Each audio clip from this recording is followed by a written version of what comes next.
Good morning everyone, कैसे हैं आप सब लोग।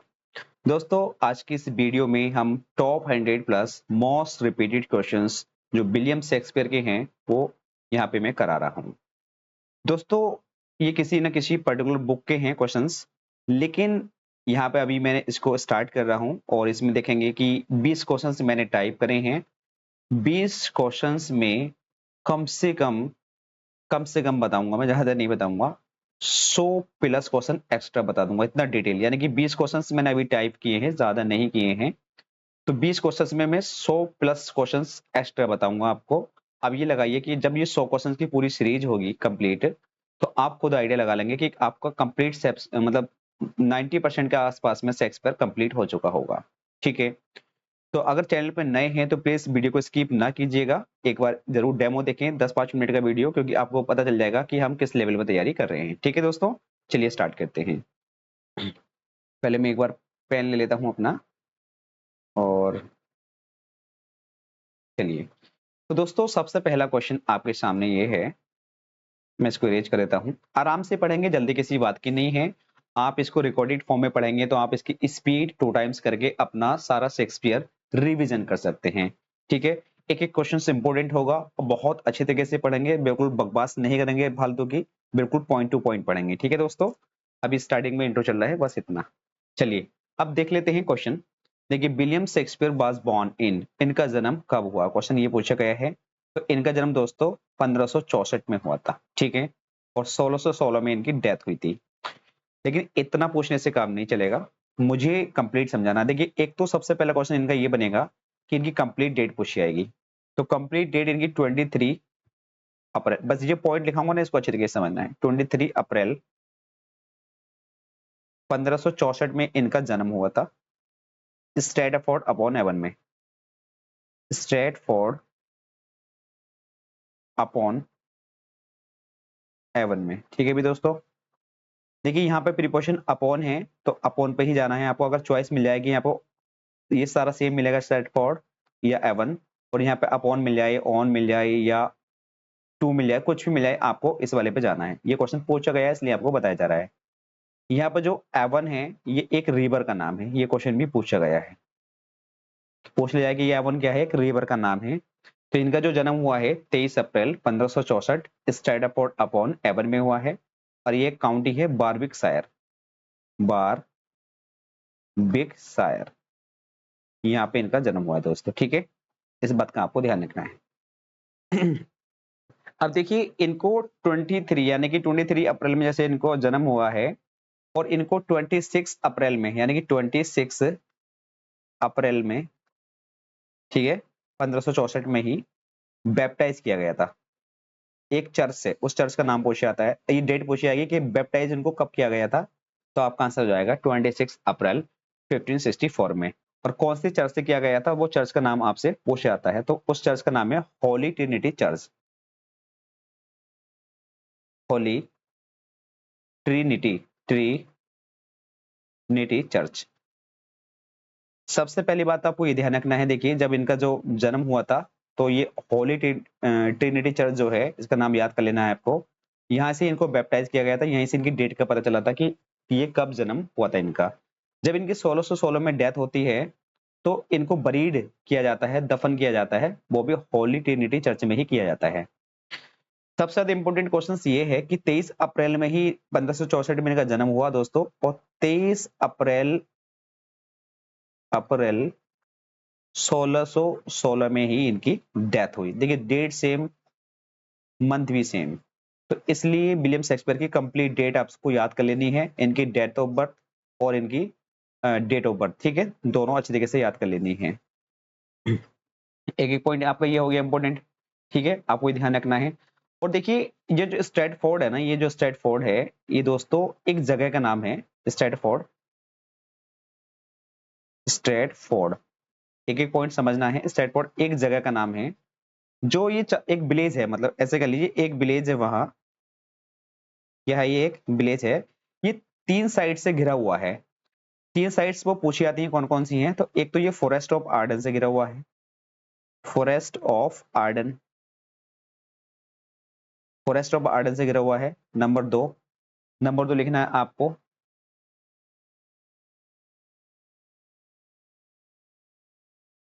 अब देखिए पहले ये समझ लेंगे, जो ये स्ट्रैटफोर्ड है, एक बार मुझे थोड़ा ध्यान आ गया, जो स्ट्रैटफोर्ड है ये वारविकशायर में ये कंट्री है, ठीक है, मतलब एक विलेज है। ये क्या है, स्ट्रैटफोर्ड एक विलेज है, लेकिन ये वारविकशायर जो एक हमारा काउंटी है, इसमें एक छोटा विलेज है, ठीक है, ध्यान रखना है। जो किससे घिरा हुआ है, फॉरेस्ट ऑफ आर्डन से घिरा हुआ है, और castle of Warwick, CASTL, castle of Warwick, Warwick दूसरा टर्म ये है, इससे घिरा हुआ है। और तीसरा टर्म और पूछे जाता है तो उसको भी याद कर लेना है, कासल ऑफ किल,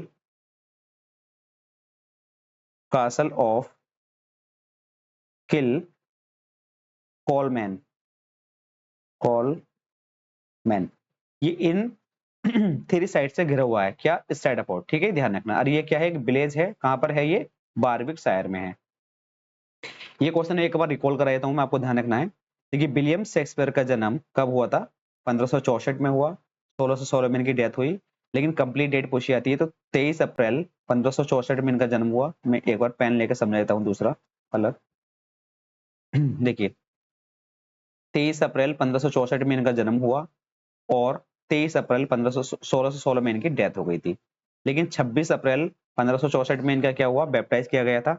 कहां से किया गया था, होली ट्रिनिटी चर्च से इनको बैप्टाइज किया गया था दोस्तों, ठीक है, ये ध्यान रखना है। इनका जन्म कहाँ हुआ था, स्ट्रैटफोर्ड अपॉन एवन में। अपॉन यहाँ पे प्रीपोजिशन यूज करनी है, एवन यहाँ पे ध्यान रखना, एवन यूज करना है, और एवन है क्या, ये एक रिवर का नाम है, ठीक है। बारविकशायर में कहाँ हुआ था इनका जन्म, बारविकशायर इंग्लैंड में। यहाँ पे आप इंग्लैंड भी लिख सकते हैं, ठीक है, इंग्लैंड। तो सारे क्वेश्चन इंपोर्टेंट हो गए। अब जो ये देखिए स्ट्रैटफोर्ड है, ये एक विलेज है, कहां पर है ये, वारविकशायर में है, और ये 3 साइड से घिरा हुआ है, चारों तरफ से सराउंडेड किया गया है, जिसका नाम है फॉरेस्ट ऑफ आर्डन से, कासल ऑफ वारविकशायर और ये से, ठीक है, ये ध्यान रखना है। चलिए अब मैं जरा इसको कुछ और पॉइंट्स मुझे लिखाने हैं इसी के बारे में, थोड़ा सा मैं यहाँ पे एक या तो नया पेज ले लूँ तो मेरे लिए बेहतर होगा शायद। बस 1 मिनट रुक जाइए, हम ले लेते हैं यहाँ पे नया पेज।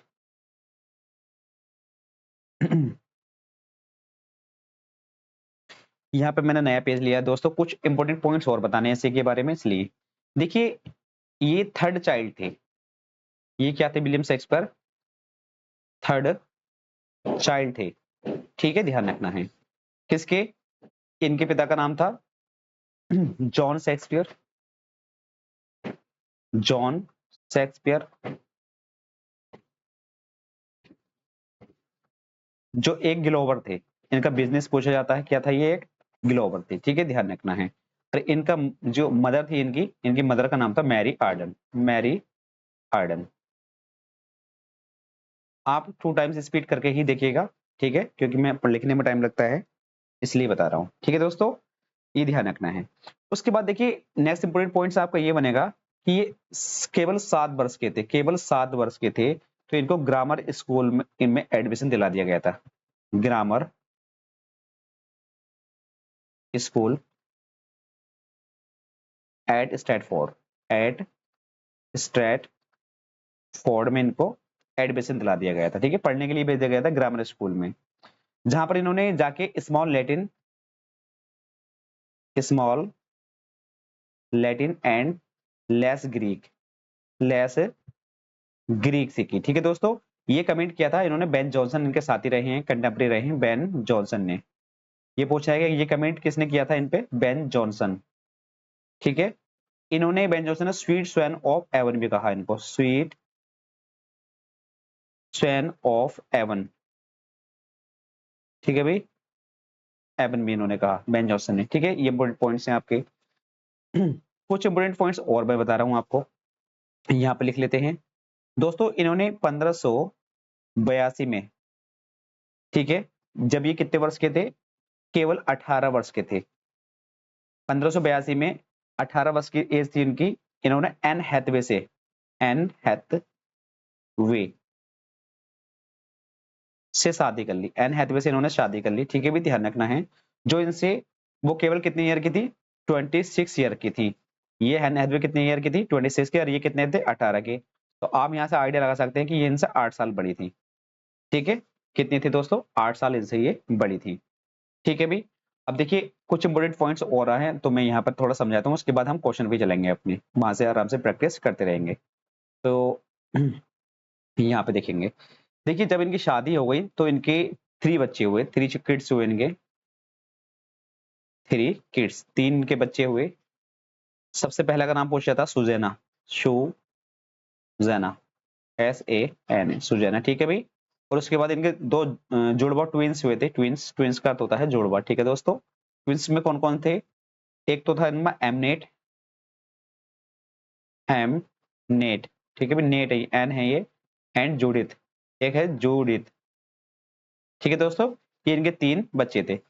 जो हेमनेट है इसकी मात्र 11 साल की एज में ही इनकी डेथ हो जाती है, अननोन रीजन से, इसके रीजन के बारे में पता नहीं है क्या रीजन था इसकी डेथ होने का, ठीक है, ये ध्यान रखना है। अब देखिए बची सुजैना, और कौन बचा यहाँ पे? ये जूडिथ। तो ये क्वेश्चन बनता है यहाँ से कि सुजैना है, ये जॉन हॉल नाम की व्यक्ति से शादी कर लेती है, ठीक है भाई, जॉन हॉल। इतना डीप में से पूछा नहीं जाएगा लेकिन आपको फिर भी याद कर लेना क्या दिक्कत है। जॉन हॉल से शादी कर लेती है। जो जूडिथ है, ये जो जूडिथ है, ये शादी कर लेती है थॉमस क्विंसी से, थॉमस, QUINEY, थॉमस क्वेनी से शादी कर लेती है, ठीक है भाई। ये दोनों इंपोर्टेंट पॉइंट्स आपको याद कर लेने हैं। अब देखिए जब इनकी डेथ होती है तो इनको भी मैंने बताया था आपको, होली ट्रिनिटी चर्च में दफन किया गया था, यानी कि बरीड किया गया था। और विलियम शेक्सपियर को वार्ड ऑफ एवन भी कहा जाता है, ward of Avon, ward of Avon इनको कहा जाता है। इनको द वार्ड कहा जाता है। इंग्लैंड का नेशनल पोएट कहा जाता है, इंग्लैंड नेशनल पोएट कहा जाता है, नेशनल पोएट कहा जाता है, ठीक है भाई। ये 3 पॉइंट आपको याद रखने हैं। ये एक एलिजाबेथन एज से बिलोंग करते हैं, शेक्सपियर जो है हमारे एलिजाबेथन एज से बिलोंग करते हैं, ठीक है भाई। एलिजाबेथन एज को हम गोल्डन एज कहते हैं, गोल्डन एज। और इसी को हम एज ऑफ शेक्सपियर भी कहते हैं, एज ऑफ शेक्सपियर भी कहते हैं, ठीक है भाई, शॉर्ट में लिखा दिया मैंने। अब एलिजाबेथन एज की बात आ गई तो इसका जो टाइम पीरियड पूछा जाता है 1558 से लेके 1603 इसका टाइम पीरियड रहा है। ये इंपोर्टेंट फैक्ट्स है आपके लिए, ठीक है। और एक चीज और है आपको ये भी ध्यान रखना है, 1585 से लेकर 1585 से लेकर 1592 तक ये बिल्कुल गायब हो गए थे कुछ समय के लिए, 7 साल के लिए गायब हो गए थे। यहाँ पे 7 साल का आपको डिफरेंस देखने मिल जाएगा, 7 साल का। और इन 7 साल के लिए इन्होंने अपना लाइफ में बहुत ज्यादा अचीवमेंट कर लिया था, बहुत ज्यादा सक्सेस हो गए थे ये।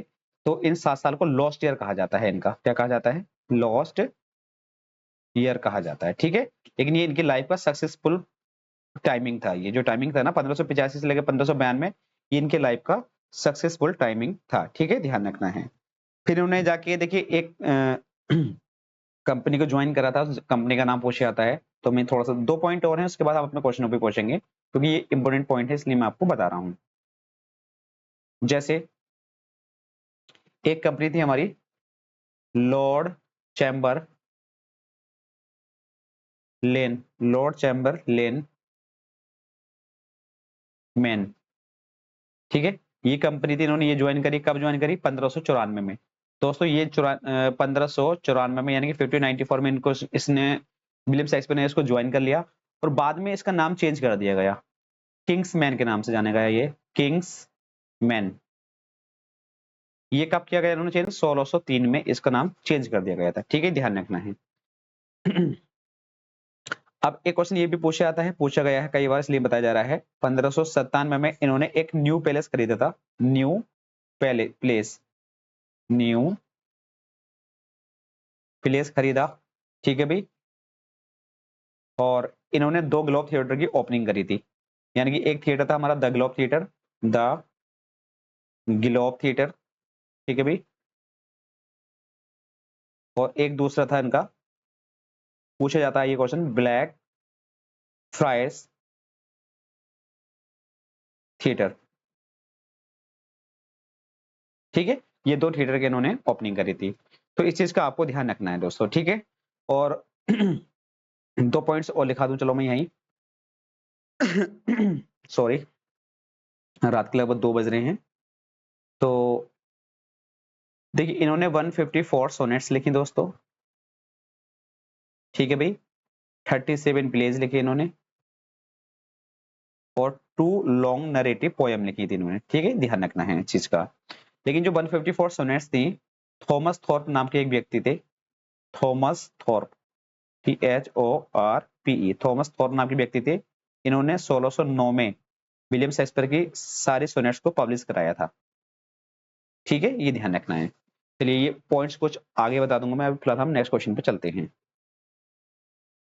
नेक्स्ट क्वेश्चन है हमारा question number 2। Shakespeare was born in Stratford on Avon. तो सबसे पहला क्वेश्चन तो यही गलती हो गया कि यहाँ पे ऑन नहीं आएगा, यहाँ पे आएगा अपॉन, ठीक है। पहला क्वेश्चन तो आपका यही बन गया कि इनका जन्म कहाँ हुआ था, स्टैटफोर्ड अपॉन एवन में हुआ था।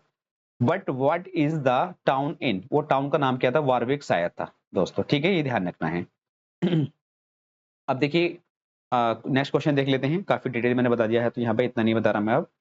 नेक्स्ट क्वेश्चन है हमारा, what was the reason of the Shakespeare's living Stratford. देखिए ये कहा जाता है कि शेक्सपियर ने स्टैटफोर्ड को छोड़ दिया था, लेकिन उसका कारण क्या था। उसका कारण यह था कि he was cot stealing A dear from Thomas Lucy park. Thomas Lucy नाम के एक राइटर हैं, उनका एक पार्क था, उस पार्क का नाम भी पूछा जाता है तो मैं वो भी बताऊंगा आपको। उन्होंने इस पार्क से एक डियर को इस डियर का शिकार कर लिया था, यानी पकड़ लिया था उसको, ठीक है भी, जो कि इलीगल होता है। तो इससे बचने के चक्कर में ये भाग गए थे। ऐसा किसने कहा था, ऐसा किसने कहा था, ये क्वेश्चन है। तो ऐसा इनके बायोग्राफर रहे थे, उनका नाम ध्यान नहीं आ रहा मेरे को। विलियम शेक्सपियर के फर्स्ट बायोग्राफर का नाम है,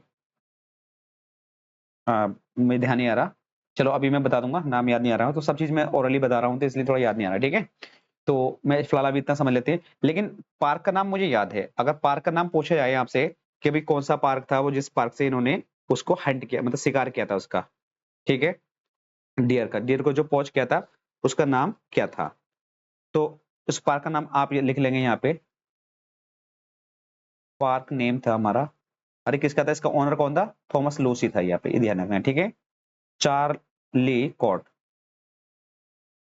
चार्ली कॉट पार्क, ये पार्क था, ठीक है भाई, ये किसका पार्क था, थॉमस लूसी का पार्क था। तो आपका यहाँ पे जो आंसर हो जाएगा वो हो जाएगा क्या, ये हो जाएगा। नेक्स्ट क्वेश्चन देखते हैं। It is believe that Shakespeare was found guilty of dear poaching in the garden of, देखिए पूछ लिया गया किसका गार्डन है वो, तो थॉमस लूसी, कहाँ है थॉमस लूसी, ये आएगा। थॉमस लूसी के जो पार्क था, ये गार्डन था उनका, यहाँ से इन्होंने इसका शिकार किया था, पॉच किया था, ठीक है, डियर को, डियर ये है। मैं थोड़ा सा कलर चेंज कर लेता हूँ, ये देखिए, ये जो डियर है इसको पॉच कहाँ से किया गया था, थॉमस लूसी का पार्क था। पार्क का नाम मैंने आपको बता दिया है, क्या है वो, चार्ली कॉट पार्क है, ठीक है। अब ये जो थॉमस थॉर्प हैं, इन्होंने 1609 में जो विलियम शेक्सपियर ने 154 सोनेट्स लिखी थी, इन्होंने पब्लिश कराया था उनको, कौन सी फॉर्म में, क्वार्टो फॉर्म में। क्वेश्चन पूछा था कौन सी फॉर्म में, क्वार्टो फॉर्म में, ठीक है भाई, ये नया क्वेश्चन आपके लिए बन सकता है, क्वार्टो फॉर्म में कराया था। चलो मैं अब कुछ यहाँ पे क्वेश्चन बता देता हूँ। देखिए इनकी 154 सोनेट्स में से 1 से लेकर 126 सोनेट्स तक, ठीक है भाई, ये मिस्टर WH को डेडिकेट है, मिस्टर WH को डेडिकेट है, जिसका दूसरा नाम हेनरी रियोस्ले है, हेनरी रियोस्ले, हेनरी रियोस्ले है, या विलियम हार्वर्ड है, विलियम हार्वर्ड, ठीक है भाई, या earl of Southampton, earl of, ये अल है ऑफ साउथ एम्पटन, ये एक ही व्यक्ति के नाम है चारों, ठीक है भी, ध्यान रख लेना है।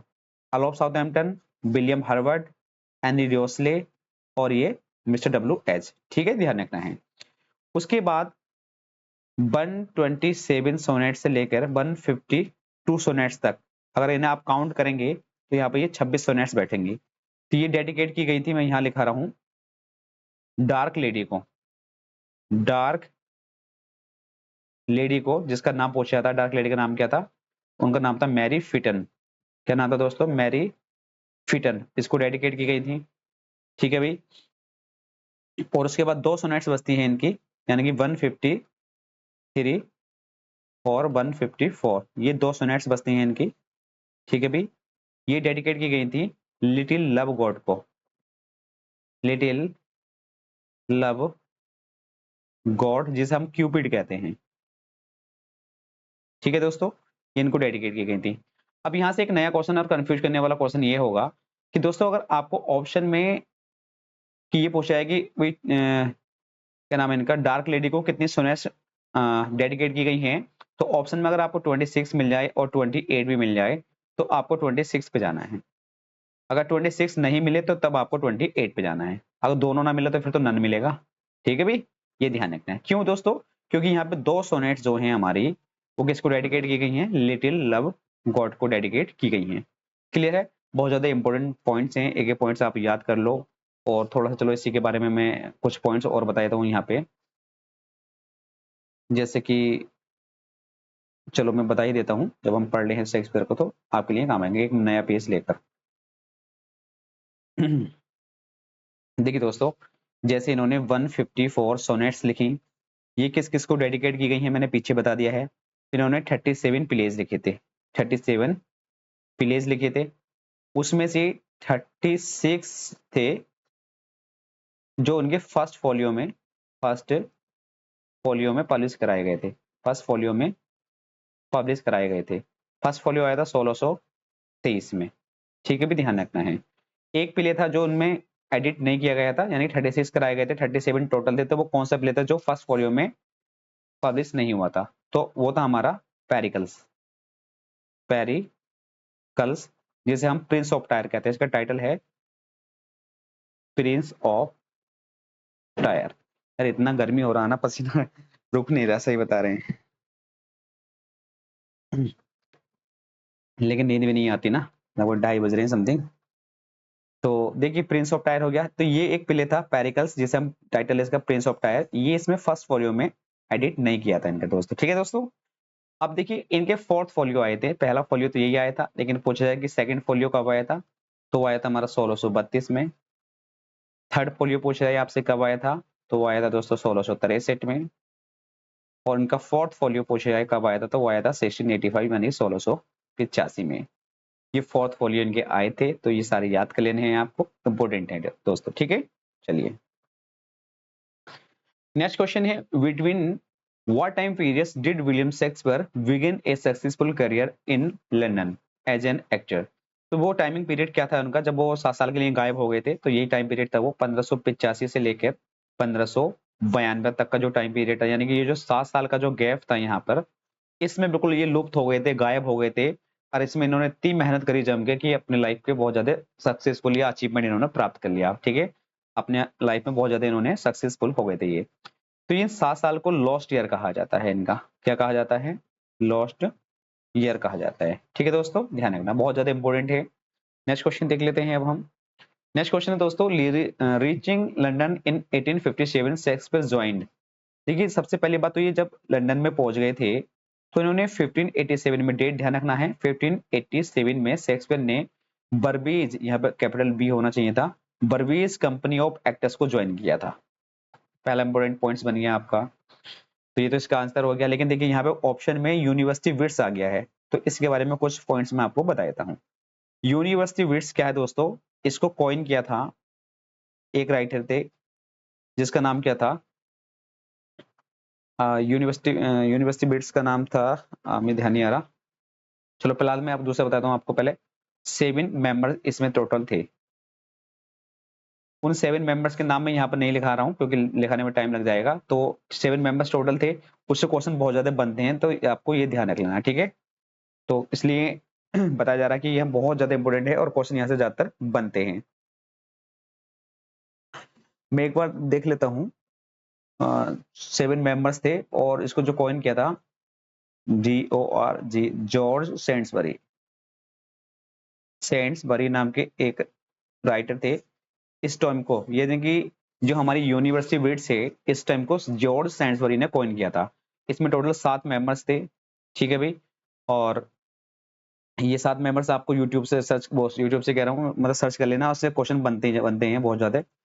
नेक्स्ट क्वेश्चन देख लेते हैं हम। नेक्स्ट क्वेश्चन है हमारा, which play bore Shakespeare's name as author first time. ठीक है भाई, बहुत इंपॉर्टेंट क्वेश्चन है ये, कई बार पूछा गया क्वेश्चन है। तो इसका करेक्ट आंसर हो जाएगा लव लेवर लॉस्ट। लव लेवर लॉस्ट की बात करें तो दोस्तों देखिए, ये एक कॉमेडी है जो 1594 से लेकर 1595 के बीच में आई है कि ये कॉमेडी है। ठीक है भी, ध्यान रखना है। इसमें कोस्टार्ड नाम का एक करेक्टर है, जिसमें इस तरीके का वर्ड है ना, एक होलोफर्नेस ऐसे कुछ नाम है, होलोफर्नेस नहीं, होलो ऑनोरिफिकेशन, काफी बड़ा वर्ड है, लॉन्गेस्ट वर्ड है वो, तो वो इन्होंने ही यूज किया था इसमें। ठीक है, ये ध्यान रखना है। और दूसरी बात ये दोस्तों, इसकी सेटिंग कहाँ हुई है, तो इसकी जो सेटिंग हुई है वो हुई है नवारे में, NABARRE, नवारे में इसकी सेटिंग हुई। और जो इसमें एक सीन यूज हुआ है eavesdropper, EVAS, eaves, EAVES, eavesdropper, dropper scene. यानी कि इस प्ले में ये जो सीन आता है, ये पूछा जाता है कि ये सीन किस प्ले में यूज किया गया है, तो इवेस ड्रॉपर सीन जो है वो लव लेवस लॉस्ट में पूछा गया है दोस्तों। ठीक है, ध्यान रखना है। तो इसका सेटिंग हो गया है, सीन बता दिया है मैंने आपको। ठीक है भाई, इंपोर्टेंट है। अब इसके बारे में देख लेते हैं। नेक्स्ट है हमारा टाइटस एंड्रोनिकस। ठीक है भाई, टाइटस एंड्रोनिकस ये 1592 और 93 के बीच में आई थी। ठीक है भाई, 1592 से 93 के बीच में ये आई है। और ये विलियम शेक्सपियर की फर्स्ट ट्रेजेडी है, फर्स्ट ट्रेजेडी किसकी है, विलियम शेक्सपियर की। ठीक है, ये ध्यान रखना है। और दूसरा क्वेश्चन इसका यहां से ये बनेगा, इसकी जो सेटिंग हुई है,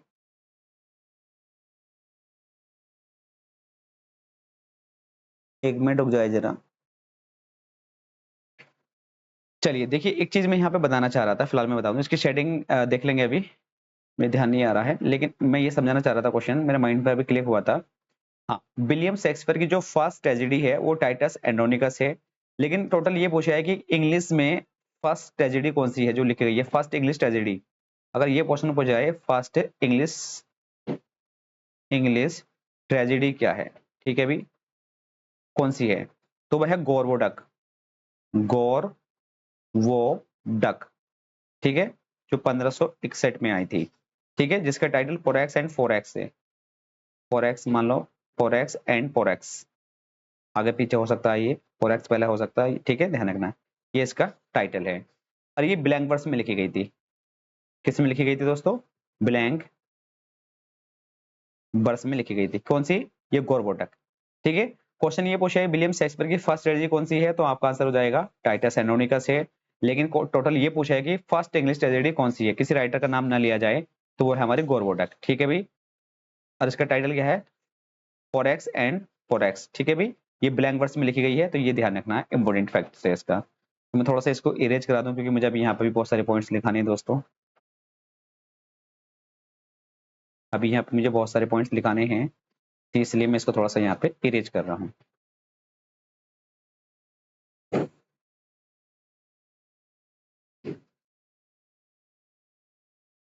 चलिए अब देख लेते हैं हम यहाँ से। देखिए, ये बता, इसके बारे में बता दिया मैंने, इसके बारे में बता दिया आपको। ठीक है भाई, इसकी सेटिंग देख लेना, इसकी सेटिंग मुझे ध्यान नहीं आ रहा है, थोड़ा शायद रोम में हुई है ना, कहाँ हुई है इसकी सेटिंग।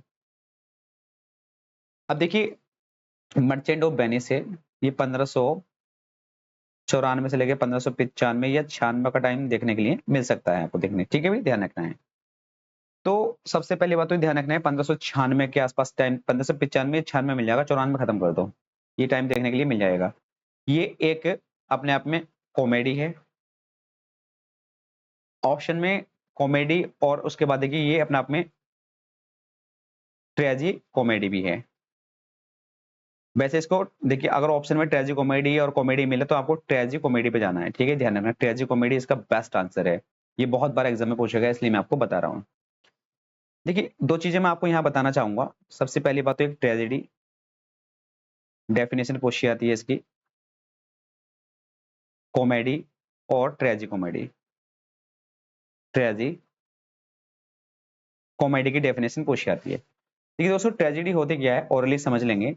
एक ऐसा प्ले या ऐसा कोई मूवी मान लीजिए, कुछ भी मान लीजिए, या ठीक है, जिसकी स्टार्टिंग सीरियस होती है, जिसकी स्टार्टिंग सीरियस होगी, उसकी एंडिंग भी सीरियस होती है, ठीक है। मतलब दुख ही दुख भरे पड़े हैं स्टार्टिंग में ही, मतलब बहुत खतरनाक तरीके की बातें हो रही हैं, लास्ट में भी वो कहानी हो रही है, ठीक है, जो भी है। तो वो क्या होती है, ट्रेजेडी होती है। कॉमेडी क्या होता है दोस्तों, देखिए उसकी स्टार्टिंग भी हैप्पीनेस होगी, उसकी स्टार्टिंग भी कैसी होगी, थोड़ी हैप्पीनेस होगी, लाइटली होगी, तो उसकी एंडिंग भी हैप्पी होगी, उसकी एंडिंग भी क्या होगी दोस्तों, हैप्पी होगी, तो वो क्या होगी, कॉमेडी होगी। लेकिन ट्रेजिक कॉमेडी की डेफिनेशन बहुत पूछी आती है, तो आपको समझ लेना है। ट्रेजिक कॉमेडी का मतलब जिसकी स्टार्टिंग तो सीरियस होगी, जिसकी स्टार्टिंग सीरियस होगी, लेकिन उसकी एंडिंग हैप्पी होगी, उसकी एंडिंग क्या होगी, हैप्पी होगी, तो वो क्या होता है, ट्रेजिक कॉमेडी होता है, ठीक है, ध्यान रखना है। बहुत ज्यादा इंपॉर्टेंट है, एक एक क्वेश्चन को अपने याद कर लेना है अच्छे तरीके से। अब चलिए कुछ पॉइंट्स मुझे अभी और लिखाने हैं, तो मैं इसको भी रेज कर देता हूँ। भाई प्रैक्टिस कर लो, जितना माइंड में सवाल आ रहे हैं बार बार अच्छी तरीके से।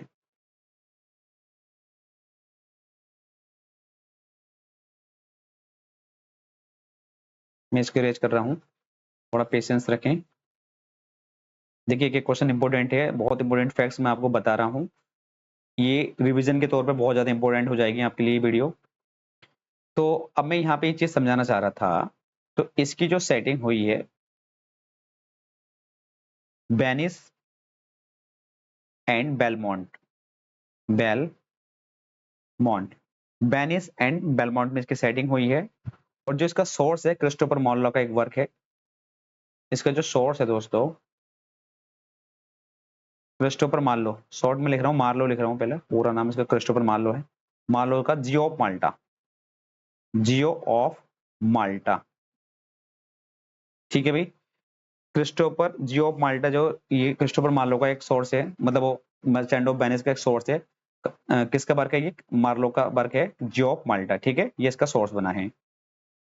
इंपोर्टेंट है, याद कर लेना, ये एक ट्रेजिक कॉमेडी है, जिसकी डेफिनेशन मैंने आपको बता दी है। 1595-96 का टाइम पीरियड देखने के लिए मिल जाएगा। कोरियोलिनस है, तो इसको समझ लेते हैं थोड़ा सा। कोरियोलिनस क्या है दोस्तों, ये 1608 में आया है, सबसे पहले बात तो एक ध्यान रखना आपको, 1608 में आया है। ये एक ट्रेजिडी है। ट्रेजिडी होता क्या, मैंने इसकी डेफिनेशन आपको बता दी है। लेकिन इसको आल्सो नोन एज, इसको रोमन प्ले की कैटेगरी में भी रखा जाता है, रोमन प्लेज की कैटेगरी में रखा जाता है, ठीक है, रोमन प्लेज। तो पूछा जाता है क्वेश्चन यहाँ से कि चार प्ले हैं वैसे इनके रोमन, तो क्वेश्चन पूछा जाएगा कि आप इनमें से कौन सा रोमन प्ले है या कौन सा नहीं है, वो दे देगा, ठीक है। तो मैं आपको चारों प्ले लिखा भी देता हूँ, कौन कौन से प्ले हैं वो, और उनका सोर्स क्या है, ठीक है। और दूसरी बात ये देखिए, जो कोरियोलिनस है, इसका मैं एक पॉइंट और लिखा दूं कि इसकी सेटिंग रोम में हुई है, इसकी सेटिंग हुई है रोम में हुई है, ठीक है, ये ध्यान रखना है। अब मैं एक नया पेज ले लेता हूं, ताकि मैं कुछ पॉइंट्स यहाँ पे एक्स्ट्रा आपको बता दूं।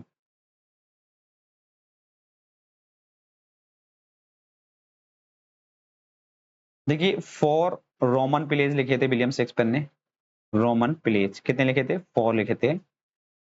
पूछे जाते हैं उनका नाम, तो फर्स्ट तो हमारा मतलब कोई सा भी हो सकता है, एंटोनियो एंड क्लोपात्रा है, एंटोनियो एंड क्लोपात्रा। दूसरा एक ये हो गया हमारा, कोरियोलिनस हो गया, कोरियोलिनस हो गया है। तीसरा जूलियस सीजर हो गया है, जूलियस सीजर। सीजर की स्पेलिंग याद रख लिया, CAE होता है, SAR होता है सीजर, ठीक है, ये क्वेश्चन पूछा गया है इंटरव्यू में।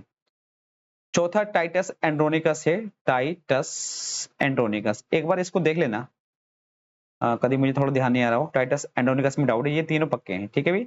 टाइटस AND एंड रोनिकस, रोनिकस, ये 4 प्ले हैं, रोमन प्ले की कैटेगरी में रखे जाते हैं। थोड़ा सा इस पर डाउट है मुझे, कभी ये नहीं हो एक बार को देख लेना, ठीक है, ये तीनों मेरे पक्के हैं। तो ये 4 प्ले हैं, इनको अच्छे से याद कर लेना, और जितने भी रोमन प्ले हैं चारों के चारों, इनका जो सोर्स है वो पूछा जाता है। तो चारों का सोर्स एक ही है, आराम से याद कर लेंगे, प्लूटार्क लाइव, प्लूटार्क लाइव्स, ठीक है। ये इसका क्या रहा है, सोर्स रहा है दोस्तों, ठीक है, बहुत ज्यादा इंपॉर्टेंट है। अब चलिए नेक्स्ट क्वेश्चन देख लेते हैं। When did Shakespeare write his plays, उसने जो शेक्सपियर ने अपने प्लेज जो लिखे थे कौन सी सेंचुरी में लिखे थे, तो आपका करेक्ट आंसर हो जाएगा 16 एंड 17 सेंचुरी, ये इसका बेस्ट आंसर हो जाएगा। इसमें ज्यादा कुछ डिटेल में नहीं था, तो मैं हम चलते हैं नेक्स्ट क्वेश्चन पे। क्वेश्चन नंबर 9 ये है, what was the theatre in London that Shakespeare was associated with, तो वो लंदन में जब गए थे तो कौन से थिएटर में एसोसिएट हुए थे, वो हुए थे हमारे द ग्लोब थिएटर में। द ग्लोब थिएटर के बारे में थोड़ा सा बता देता हूं मैं दोस्तों। इसकी ओपनिंग 1599 में हुई। विलियम शेक्सपियर की एक कंपनी थी, लॉर्ड चैम्बरलेंस मैन, पूरा नाम लिख लो, लॉर्ड चैम्बरलेंस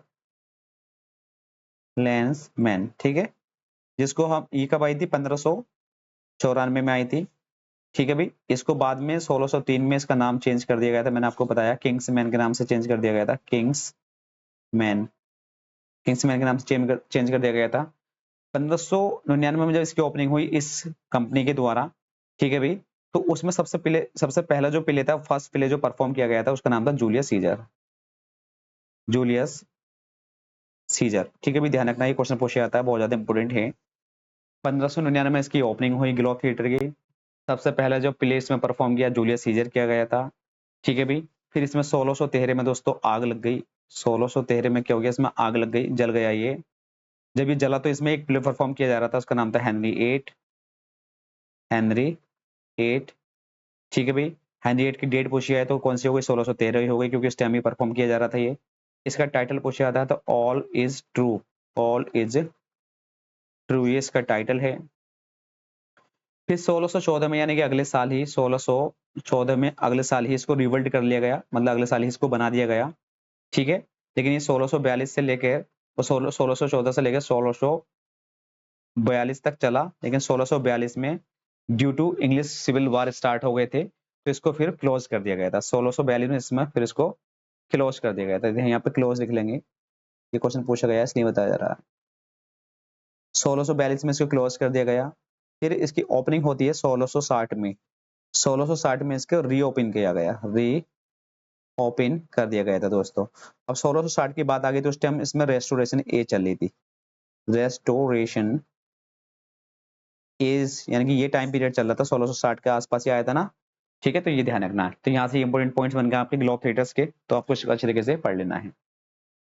नेक्स्ट क्वेश्चन देख लेते हैं, which one of the following theatres companies was owned by Shakespeare where his masterpiece was perform, यानी कि वो कौन सी थिएटर था, कौन सा, जिसमें इनके ज्यादातर मास्टरपीसेस परफॉर्म किए गए थे, तो वो ग्लोब थिएटर ही था इनका, ठीक है भी, ध्यान रखना, सारे प्लेस में ज्यादातर परफॉर्म किए गए थे इनके। कब आया, कौन सा प्ले परफॉर्म हुआ, लास्ट कौन सा था, फर्स्ट कौन सा था, मैं सारे पॉइंट्स मैंने बता दिए हैं, अच्छे कैसे याद कर लेना।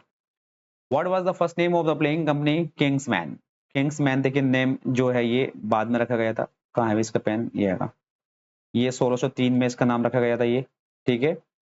डेट शेक्सपियर पार्टली ओन्ड, तो वो क्या था इसका, द लॉर्ड चैम्बरलेंस, ये इसका पहला नाम था, ठीक है भाई। What was the first name ही तो पूछ रहा है वो आपसे, तो ये कब आया था, 1594 में रखा गया था, क्लियर है। चलिए नेक्स्ट क्वेश्चन देख लेते हैं। नेक्स्ट क्वेश्चन है, what happened to the Globe theatre in 1613, देखिए मैंने बता दिया है 1613 में क्या होता है, ये जल गया था, आग लग गई थी इसमें, इट बर्न डाउन हो गया था। उसमें लास्ट प्ले जब ये जल गया था तो इसमें हेनरी एट नाम का जो प्ले था वो परफॉर्म किया जा रहा था, ये याद कर लेना है, ठीक है। इसका टाइटल मैंने बता दिया है, 1613 में आया था। नेक्स्ट क्वेश्चन है, हाउ इज सैम, सैम को एस कैपिटल बना लेना, स्मॉल बन गया है, एस सैम बेनामेकर, सैम बेनामेकर का टाइम पीरियड ध्यान रखना है आपको, 1999 से लेकर 1993, कनेक्टेड विद शेक्सपियर, देखिए तो ये जो कनेक्टेड थे, it was his vision to rebuild the Globe, ये इसका आंसर ये हो जाएगा, it was his vision to rebuild the Globe, यानी कि जो ग्लोब था उसको रिबिल्ड करने के लिए, ठीक है, जो विजन था इनका, ये इसका करेक्ट आंसर हो जाएगा। और नेक्स्ट क्वेश्चन देख लेते हैं, where did Shakespeare retired to, तो कहाँ रिटायर्ड हुए थे, तो आपका आंसर हो जाएगा स्ट्रैटफोर्ड अपॉन एवन में हुए थे। नेक्स्ट क्वेश्चन देख लेते हैं, यहाँ पे ज्यादा डिटेल बताने की जरूरत नहीं है। नेक्स्ट क्वेश्चन पूछा गया है कि which of the following phrases appears on Shakespeare's gravestone, जैसे शेक्सपियर की डेथ हो जाती है तो उनकी कवर पे कुछ वर्ड्स लिख दिए गए थे, तो वो कौन से थे, ये पूछा जा रहा है क्वेश्चन। तो ये था, कर्स ही दैट मूव्स माय बोन्स, ठीक है, ये कंप्लीट फ्रेज आती है पूरी, आप उस बुक से देख लेना अच्छे तरीके से, ये इसका करेक्ट आंसर हो जाएगा, बस थोड़ी सी लाइंस लिखी थी। Venus and Adonis is a poem why, ये किसकी पोएम है, क्वेश्चन बहुत इंपॉर्टेंट है, इसको अच्छे तरीके से समझ लेना है, बहुत सारे पॉइंट्स मैं यहाँ पे आपको बताऊंगा इसमें। तो सबसे पहली बात तो देखिए दोस्तों, ये विलियम शेक्सपियर की थी, ठीक है भाई, वेनस एंड एडोनिस ये पोयम है, लेकिन किसकी है, विलियम शेक्सपियर की है। इनका जन्म 1564 में हुआ था, 1616 में इनकी डेथ हुई थी, ठीक है, ये ध्यान रखना है। मैथ्यू अर्नोल्ड, ये नोल्ड है, इनका जन्म 1822 में हुआ और 1888 में इनकी डेथ हो गई थी। पीवी शैली का जन्म 1792 में हुआ और 1822 में इनकी डेथ हो गई थी।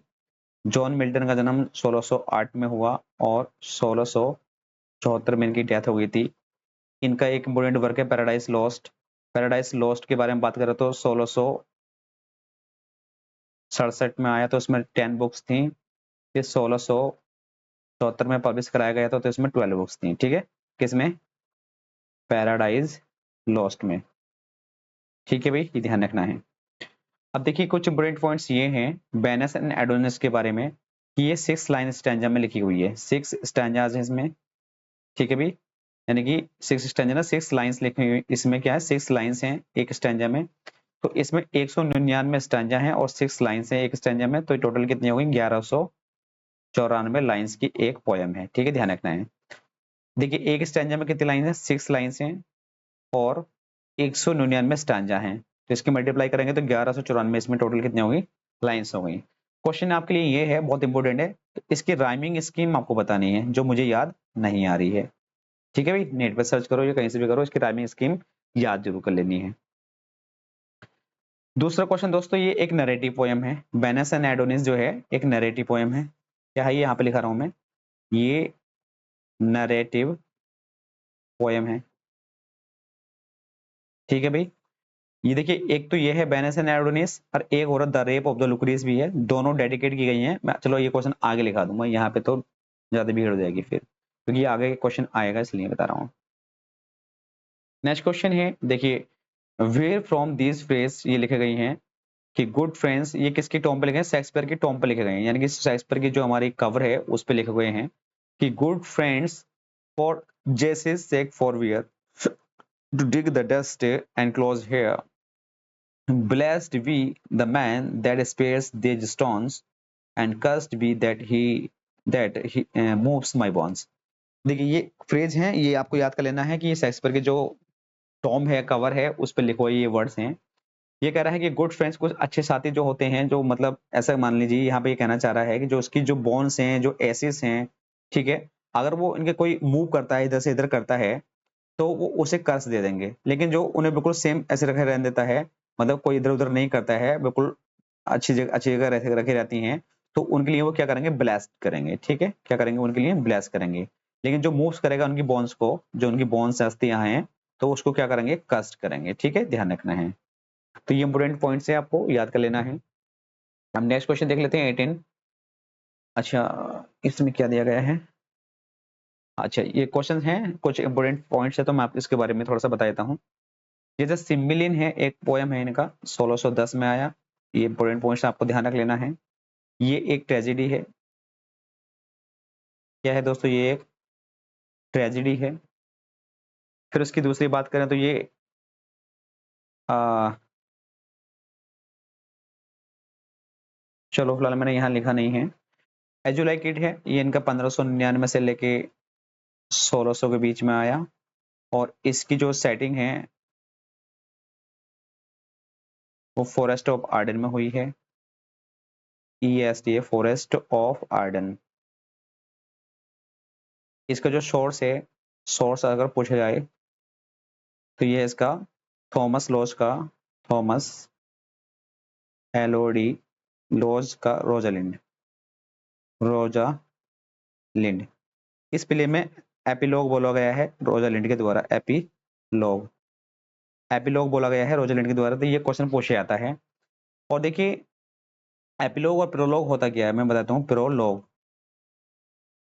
एपिलॉग वो होता है at the end of the play spoken by a character. ठीक है, कैरेक्टर के द्वारा कोई भी चीज बोली जाती है, कोई भी स्पीच बोली जाती है, तो वो एपिलॉग कहलाती है।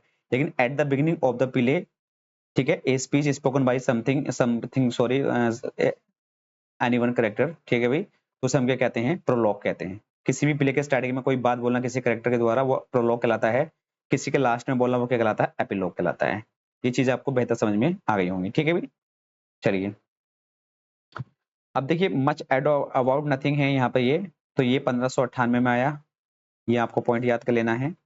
और दोस्तों ये एक कॉमेडी है। ये क्या है? एक कॉमेडी है। ठीक है, ये क्या है? एक दोस्तों कॉमेडी है। मैच एडो अबाउट नथिंग की बात आई है तो इसकी सेटिंग मसीना में हुई। यहाँ पर मैं लिखा रहा हूँ उसकी सेटिंग हुई मसीना, MESSINA, मसीना में इसकी सेटिंग हुई। मसीना कहाँ पड़ता है? ये इटली में पड़ता है। ठीक है भाई, ये ध्यान रखना इंपॉर्टेंट पॉइंट है इसका। और इसका जो सोर्स है वो सोर्स भी लिखा देता हूँ मैं आपको।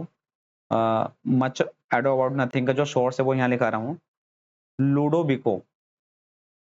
देखिए दोस्तों, एक एक क्वेश्चन इंपॉर्टेंट है। लूडोविको, ठीक है, Ludovico Ariosto, ARIOSTO, Ariosto, apostrophe S लगा के लिखना है फिर आपको इसका आगे, ऑरलैंडो फ्यूरोसो, और लैंडो फ्यूरोसो।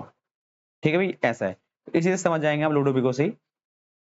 तो ये इंपोर्टेंट क्वेश्चन है, अच्छे से आप इसको याद कर लेना है। चलिए अब देख लेते हैं कुछ नेक्स्ट क्वेश्चन। नेक्स्ट क्वेश्चन ये लाइंस दी गई है कि fear no more the weeds of the sun and not the furious winter's rages ऐसा विंटर्स, हाँ थोड़ा सा स्पेस होना चाहिए था यहाँ पर, सही है। Winter rages thou thy worldly task has done home art gone and, ये थोड़ा सा थाई वेजेस, ये थोड़ा सा गलती हो गई शायद यहाँ पे, ध्यान नहीं है, ठीक है। तो ये जो लाइंस ली गई है वो ली गई है सिम्बिलियन से। कहाँ से ली गई है दोस्तों? सिम्बिलियन से ली गई है। और सिम्बिलियन की जो शेडिंग हुई है वो ब्रिटेन, मैंने आपको बताया था अभी, सिम्बिलियन जो वर्क है वो 1610 में आया। सबसे पहला पॉइंट तो ये हो गया। अब इसकी जो सेटिंग हुई है हमें लिखा देता हूँ, इसकी जो सेटिंग हुई है ब्रिटेन, कहाँ हुई है इसकी सेटिंग? ब्रिटेन में हुई है, ब्रिटेन, ठीक है भाई। ये कहाँ पड़ता है? इटली में पड़ता है दोस्तों, ठीक है, ध्यान रखना है। फिर उसके बाद मिड समर में, ये कब आया? 1595 में, 1595 में आया। और ये इसकी सेटिंग हुई एथेंस में, एथेंस में इसकी सेटिंग हुई। किंग लियर आया हमारा 1605 में, और इसकी सेटिंग हुई ब्रिटेन में, ब्रिटेन में हुई दोस्तों, ठीक है। हैमलेट 1601 में आया, इसकी सेटिंग हुई है एल्सिनोर, LC नोर, डेनमार्क में। ये सबसे लॉन्गेस्ट प्ले है इनका, लॉन्गेस्ट प्ले है, ठीक है, ध्यान रखना है हैमलेट। देखिए दो क्वेश्चन इंपोर्टेंट यहाँ पे बताऊंगा मैं। अगर टोटल 37 प्लेस इन्होंने लिखे, उसमें से आपसे पूछा है कि सबसे लॉन्गेस्ट कौन सा है, तो आपको जाना है किस पे? हैमलेट पर, हैमलेट पर। और शॉर्टेस्ट पूछा है तो वो है comedy of errors, comedy of errors, ठीक है भाई। अगर ये पूछे जाए, जैसे इनकी 4 ग्रेट ट्रेजेडी थी जिसका नाम था HOKM के नाम से, ये एक सीरीज थी, असेंडिंग ऑर्डर में लिखी हुई थी। तो पूछा है कि सबसे शॉर्टेस्ट ट्रेजेडी कौन सी ट्रेजेडी, तो वो मैकबेथ थी। क्या थी दोस्तों? वो मैकबेथ, ठीक है, ध्यान रखना है। ओवरऑल 37 में से पूछा है लॉन्गेस्ट तो हैमलेट, शॉर्टेस्ट पूछा है तो कॉमेडी ऑफ एरर्स, अगर शॉर्टेस्ट ट्रेजेडी पूछा है तो वो है मैकबेथ, एम का मतलब मैकबेथ। क्लियर है दोस्तों? ये 1606 में आई थी। आपके लिए 2 क्वेश्चन, चलो मैं ही बता देता हूँ, आप क्या बताएंगे यार? कितना टाइम हो गया होगा? 1 घंटा से ज्यादा हो गया मुझे लग रहा है आज 20 क्वेश्चन की वीडियो पढ़ाने में। कोई बात नहीं। देखिए किंग लेयर के बारे में कुछ पॉइंट्स बता रहा हूँ मैं थोड़ा सा यहाँ पे। आज अभी मिट जा, इसे सबको मिटा देता हूँ। 5-7 क्वेश्चन आपके और रेडी हो जाएंगे यहाँ से, तो अच्छे क्वेश्चन है वो पूछे जाते हैं।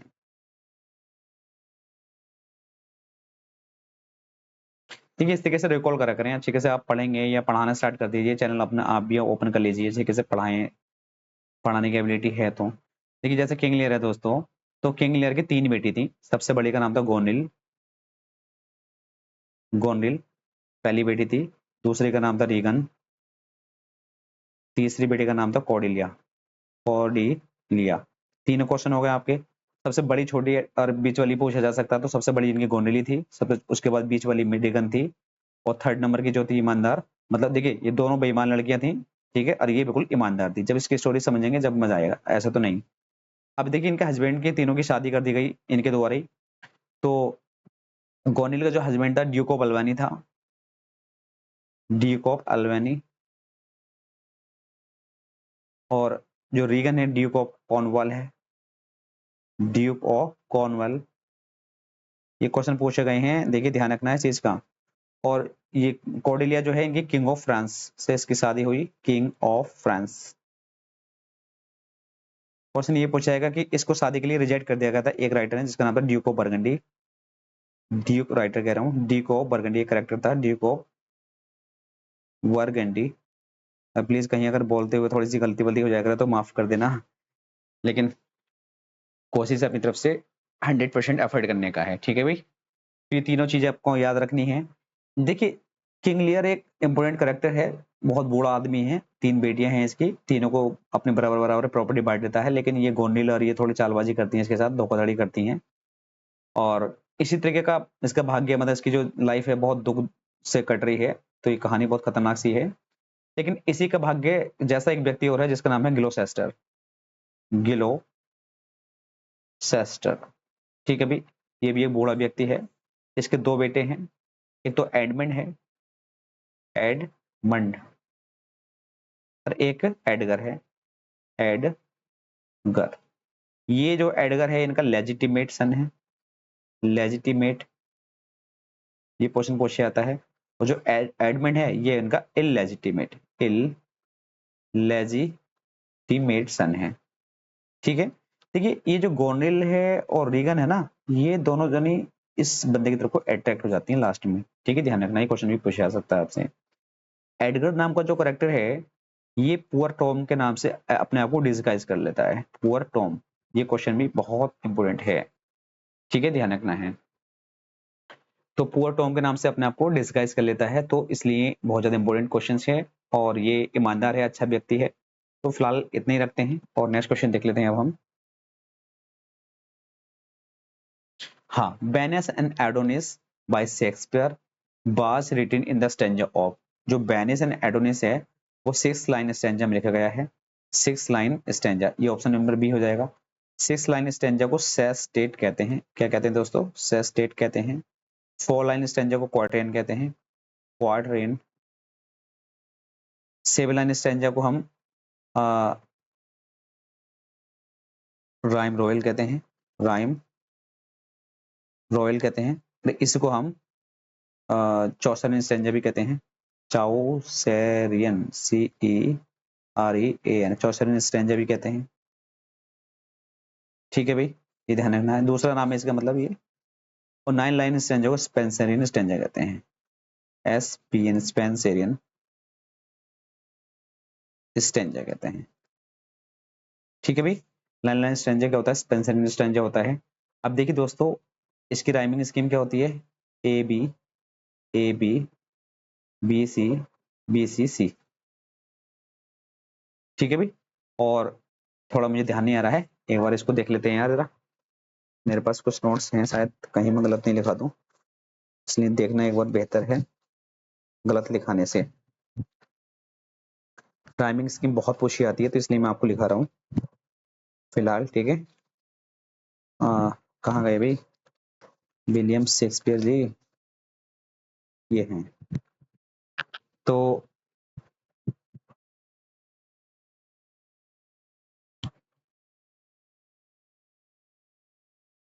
एक मिनट हो जाएगी दोस्तों, बस लास्ट क्वेश्चन तो है ये हमारा। अच्छा इसके बाद एक और क्वेश्चन है अभी।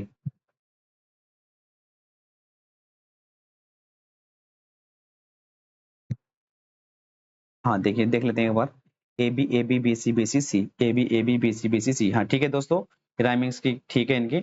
और जो राइम रॉयल है 7 लाइन स्टैंजा है, इसकी राइमिंग्स की होती है ABABBCC, ठीक है, ये इसकी राइमिंग स्कीम होती है।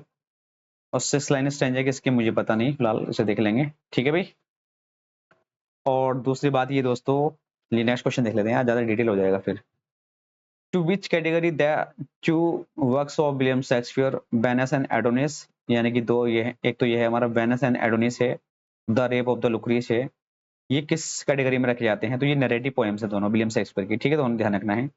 ये 6 लाइन स्टैंजा में लिखी हुई है, the rape of the Lucrece 7 lines stanza में लिखी हुई है। 7 लाइन्स की बात आ गई तो इसका मतलब ये राइम रॉयल कंडीशन में लिखी गई है, ठीक है, जिसे हम चौसने स्टैंजा कहते हैं। ये मैंने आपको बता दिया था 199 इसमें स्टैंजा है, हर लाइन में से 106 लाइन्स हैं, ठीक है भाई, हर स्टैंजा में, तो ये हो गई 1194 लाइन्स, ठीक है टोटल, ठीक है, ये ध्यान रखना है। और विलियम शेक्सपियर को इसको इसको पता है क्या कहा, फर्स्ट ईयर ऑफ इन्वेंशन कहा है, first FIRST first year of my invention ये कहा है इसको, ठीक है भाई, ये ध्यान रख लेना है। और हिस्टोरिकल प्ले मैंने आपको लिखा दिए हैं, कॉमेडी की डेफिनेशन क्या होती है, ट्रेजेडी की डेफिनेशन क्या होती है, ये मैंने आपको बता दिया है। नैरेटिव का अर्थ होता है किसी चीज का वर्णन करना, डिटेल में थोड़ा बताना है, ठीक है। तो दोस्तों ये थे हमारे 20 क्वेश्चंस। आई होप ये वीडियो मेरे ख्याल से 1 घंटा के आसपास हो गई होगी, और मेरे ख्याल से 100 क्वेश्चन तो यार एक्स्ट्रा बता ही दिए होंगे मैंने, इतना तो मैं बोल भी रहा था आपसे स्टार्टिंग में। तो मुझे कराने हैं टोटल 100 क्वेश्चन। अब 20 क्वेश्चन में इतना डिटेल है तो आप आइडिया खुद लगा सकते हैं कि जब मैं 100 क्वेश्चन कंप्लीट करूंगा तो आपका बहुत कुछ रिवीजन हो जाएगा। वीडियो अच्छी लगी हो तो चैनल को सब्सक्राइब जरूर करना और ज़्यादा से ज़्यादा शेयर करना। मिलेंगे फिर इसी तरीके के नए अंदाज में और अच्छी तरीके की और प्रैक्टिस करते हुए, ताकि हम अपने एग्जाम के जो हमारा पर्पज है उसको हमें गेट करना है, ठीक है। तो have a nice day and have a nice night. मैं रात में शूट कर रहा हूँ तो हैव अ नाइस डे मान लो या नाइट मान लो फिलहाल, और जो भी है ठीक है। मिलते हैं नेक्स्ट वीडियो में। Thank you everyone.